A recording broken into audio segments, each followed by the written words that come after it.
Hola, lopederos. Bueno, com segurament vos deu estar passant, jo que sóc pare vos ho puc dir, ha arribat l'estiu, s'han acabat les classes i què hem de fer amb els fills? Pues, bueno, segurament apuntar-los a qualque campus, a qualque centre d'activitats, etc. I és aquí, una vegada més, on la llei de protecció de dades entra en joc. És superimportant que les empreses que estan manejant les dades dels nostres fills, ja sigui fotos, ja sigui les dades, inclús metges, si tenim pues, al·lèrgies, si tenim temes de salut i de més, que complesqui en la llei de protecció de dades.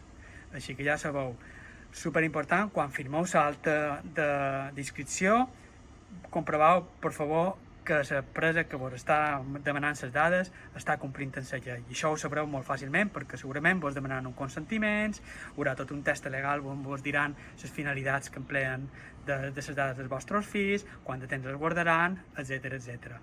Així que ja ho sabeu, important que l'empresa que manegi les dades dels vostres fills faci les coses ben fetes, perquè si no, ja jaleo, dic si no. Adeu, fins